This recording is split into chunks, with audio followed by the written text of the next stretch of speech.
Fall mums are one of the most iconic autumn flowers, filling porches, gardens, and landscapes with vibrant seasonal color. With the right care and timing, they can be showstoppers year after year. For caring for mums, they need full sun at least 6 hours daily. Less light will equal weaker blooms. They need to be in a well-drained, rich soil. You want to avoid soggy ground because the roots will rot easily. For watering, you need to keep the soil evenly moist, never bone dry. You want to water at the base of the plant and not overhead to prevent mildew. When you're feeding your plants with fertilizer, use a balanced fertilizer in spring and summer if growing as perennials. You want to avoid high nitrogen late in the season because that will produce leaves and not the blooms. You want to add mulch after the first frost if you're overwintering them in the ground because that will help protect them. Mums come in nearly every fall tone, including warm tones of yellow, gold, bronze, orange, and red, cool tones like lavender, purple, burgundy, pink, or white, and even bicolors where the varieties have mixed petals or tipped edges. The blooms vary from spoon-like to a cushion to decorative to spider and even daisy-like. When you're buying your mums, you should look at the flowers. Early blooming mums will start in late August or September. Mid-season blooming mums will be September to October, and late blooming mums will be blooming in October through November. You want to buy them with mostly tight buds, not fully opened. That way they'll last much longer. And you want to look for healthy foliage with no yellowing or wilting. So you might have heard of another plant called an aster. Asters are usually sold right alongside of mums, and they both bloom in fall. But here's how to tell them apart.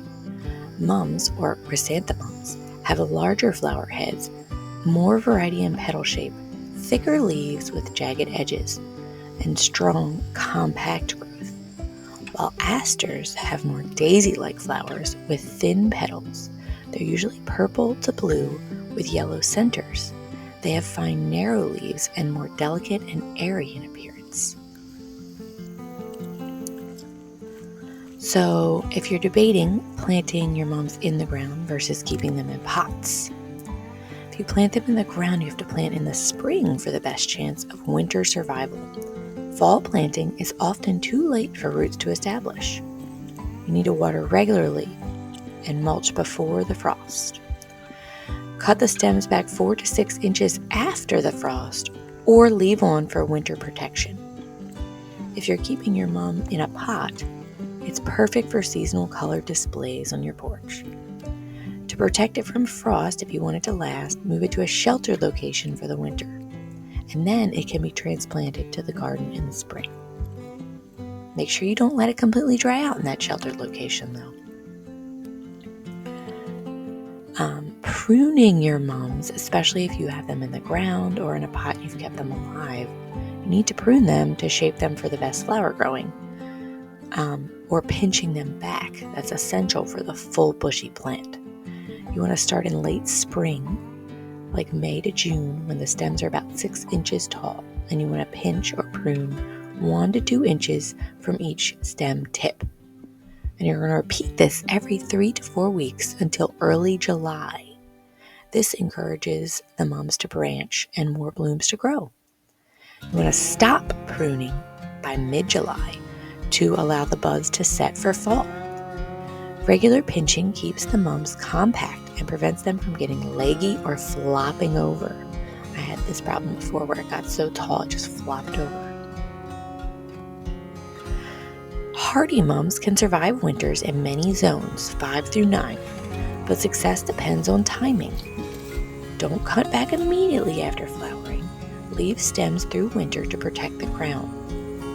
You want to apply a thick layer of mulch after the ground freezes. And in very cold areas, treat it as an annual. Dig it up, pot it, and overwinter it indoors in a cool, dark place. So for a quick review or a quick care checklist for your mums, they need full sun.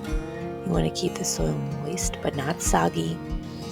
Pinch back the growth until July for fuller blooms, and buy with tight buds for the longest flower display, and mulch or pull into a sheltered place for winter survival. I hope you learned something new about mums today, and I hope this helps you care for your mums through this fall season. Thanks for watching, guys. Please subscribe.